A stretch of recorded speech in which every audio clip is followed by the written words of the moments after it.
Allahu Allahu Allahu Allahu.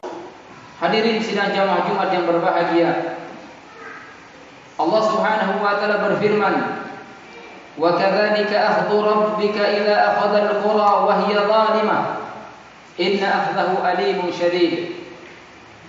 Wa qala, di dalam ayat yang lain Allah juga berfirman, "Wa la tahsabannallaha ghafilan 'amma ya'malu adh-dhalimun, innama yu'akhiruhum liyawmin tashkhasu fihi al-absar." Ma'asyiral muslimin, sidang jamaah Jumat yang berbahagia, pada kesempatan yang sangat amat baik ini, marilah kita sama-sama mentadaburi, mengkaji dan mempelajari firman-firman Allah Subhanahu wa taala sebagai ibrah, sebagai pelajaran untuk kita bagaimana kita mampu untuk menjalani kehidupan ini sebagaimana yang dikehendaki oleh Allah Subhanahu wa taala dan Rasulnya sallallahu alaihi wasallam. Dalam firman di atas tadi, Allah Subhanahu wa taala menerangkan kepada kita di mana Allah berfirman, "Wa kadzalika akhdhu rabbika idza akhadha al-qura."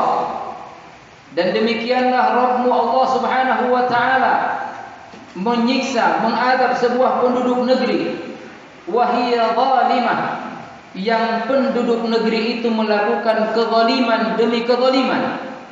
Inna akhdahu alimun syadid, sungguh siksanya sangatlah amat pedih dan keras. Semakna dengan ayat di atas, Allah juga berfirman, "Wa la tahsabannallaha ghafilan 'amma ya'malu adh-dhalimun." Kata Allah Subhanahu wa taala, janganlah sekali-kali kalian mengira annallaha ghafilan, bahwasannya Allah tabaraka wa taala itu ghafil, lalai, amma ya'malu adh-dhalimun, atas apa-apa yang telah diperbuat dan dilakukan oleh mereka orang-orang yang berlaku zalim.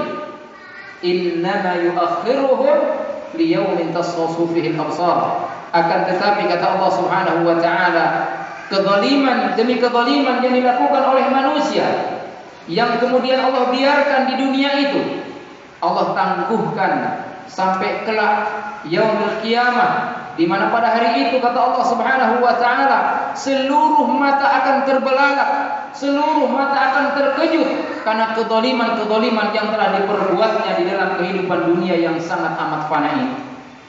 Ma'asyiral muslimin, sidang jamaah Jumat yang berbahagia,